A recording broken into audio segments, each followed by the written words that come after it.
The effect of freediving on electrolyte balance I would like to talk today. Most competitive freedivers during training for competition spend a lot of time in the water to achieve the best depth adaptation.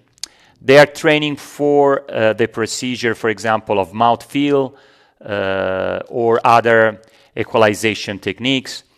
And also they are trying to condition the lower limb muscle to hypoxic, high lactic training for a safer ascent. Numerous scientific study has pointed out that as the body is immersed in water, the hydrostatic pressure on the skin is transferred to the tissue and cause a rapid fluid, electrolyte, and pressure response.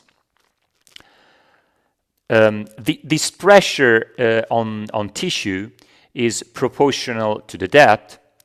It pushes the diaphragm upwards and results in a compression of the thoracic cardiorespiratory structure.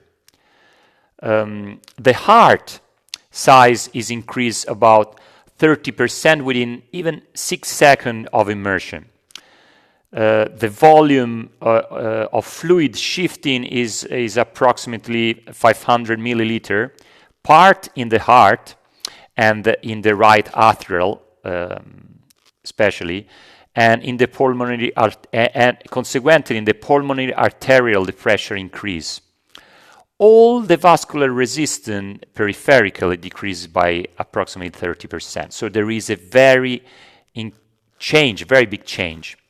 Basically what happened is a state of hyperhydration.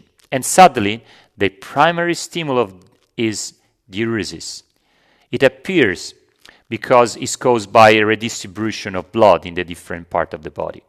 Unfortunately, with diuresis, there is a loss of sodium and potassium, which is very important, and the consequent reduction of a sympathetic activity to the kidney, which decreases the concentration of aldosterone, the renin-angiotensin system, and there is also a redistribution of the concentration in the plasma of vasopressin. So also at an hormonal level, there is big shifting.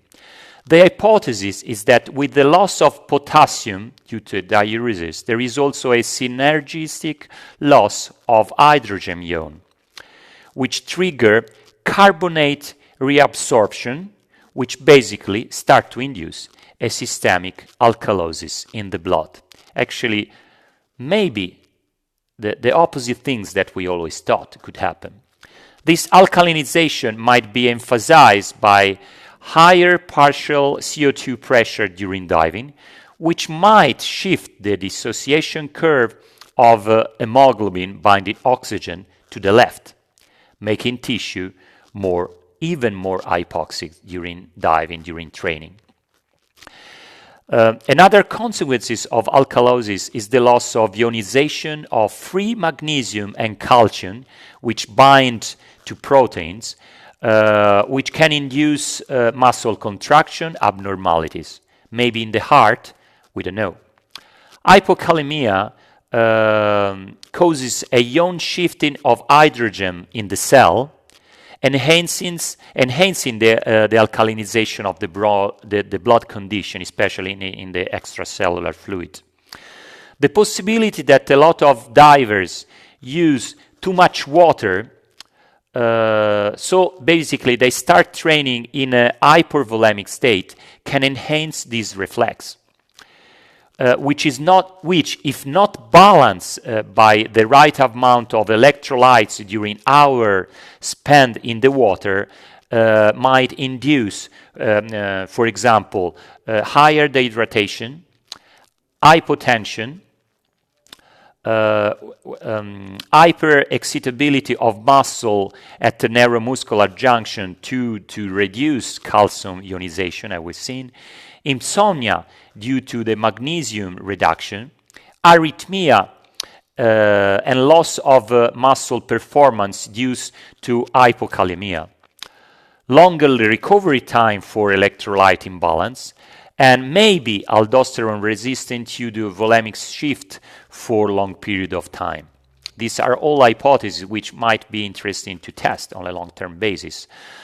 It would be interesting, of course, to test the blood concentration of electrolyte and hormonal response like renin, angiotensin, aldosterone level during a long period of training in order to evaluate among freedivers community if there is a long-term modification of all this system and what this might cause during the actual competition, where there is more stress and more consequently sympathetic activity on kidney and the hormonal system in general. The diver might come to the competition in a state of electrolyte abnormalities and hormonal stress in a moment where this is most dangerous. Another thing which I would like to say in conclusion that is almost, well, not almost, but a lot of freediver are do-it-yourself nutritionists with might abuse of alkaline nutrition, which could enhance this effect on a long-term basis, especially during training period. So make a thought, maybe at the end being more acidic is not that bad.